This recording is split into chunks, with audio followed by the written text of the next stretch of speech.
నమస్తే, నేను journalist Madhavi. Welcome to our channel. Anchor Sivajyothi Telugu రాష్ట్రాల ప్రేక్షకులకు సుపరిచితురాలే. తీన్మార్ వార్తల్లో సావిత్రక్కగా పాపులర్ అయిన ఆమె న్యూస్ ఛానల్లో జర్నలిస్ట్గా కెరీర్ ప్రారంభించారు. తెలంగాణ యాసతో ప్రేక్షకులకు చేరువై పలు టీవీ షోలలో యాంకరింగ్తో మంచి గుర్తింపు సంపాదించుకుంది. ఆ పాపులారిటీతోనే బిగ్ బాస్ సీజన్ 3లోకి సైతం ఎంట్రీ ఇచ్చింది.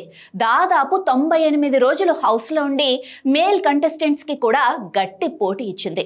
కాగా ఈ షో ద్వారా బుల్లితెర ప్రేక్షకులకు మరింత దగ్గరయ్యే స్థానాన్ని సంపాదించుకుంది.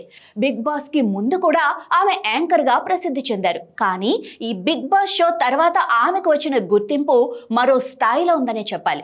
ఈ జోష్తో ఆమె ప్రస్తుతం తన సొంత యూట్యూబ్ ఛానల్ నిర్వహిస్తూ భర్తతో కలిసి వీడియోలు చేస్తూ సోషల్ మీడియాలో యాక్టివ్గా ఉంటుంది. అయితే ఈ క్రమంలోనే లేటెస్ట్గా ఆమె చేసిన వీడియో తీవ్ర వివాదాస్పదంగా మారింది.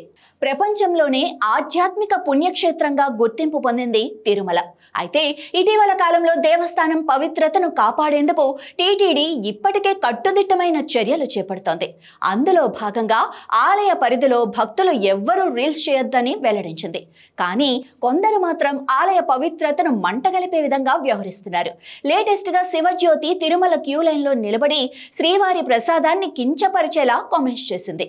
ఆ వీడియో వైరల్గా మారగా తన భర్త స్నేహితులతో కలిసి తిరుమలకు వెళ్లిన శివజ్యోతి శ్రీవారి దర్శనం కోసం క్యూ లైన్లో నిలబడి ఉండగా భక్తుల కోసం సేవకులు ప్రసాదాన్ని పంపిణీ చేశారు. అయితే ఆ ప్రసాదం తీసుకున్న శివజ్యోతి ఆమె స్నేహితుడు తిరుమలలో కాస్ట్లీ ప్రసాదం అడుక్కుంటున్నాం, రిచెస్ట్ బిచ్చగాళ్లం మేమే అంటూ కామెంట్ చేశారు. ప్రస్తుతం ఆమె చేసిన వ్యాఖ్యలు సోషల్ మీడియాలో వైరల్ అవుతున్నాయి. ఈ వీడియో పట్ల సోషల్ మీడియాలో హిందూ సంఘాలు మండిపడుతున్నాయి. గతంలో సైతం శివజ్యోతి షేర్ చేసిన బాత్రూమ్ వీడియోపై వివాదం నెలకొంది. భర్తను ఇంప్రెస్ చేయటం ఎలా అన్న క్యాప్షన్తో పోస్ట్ చేసిన వీడియో ఇంటర్నెట్లో వైరల్గా మారింది. శివజ్యోతి వ్యక్తిగత జీవితం విషయానికి వస్తే చిన్నప్పటి నుంచి కూడా ప్రేమిస్తున్న గంగులు అనే వ్యక్తిని పెళ్లాడి జీవితాన్ని సాగిస్తోంది.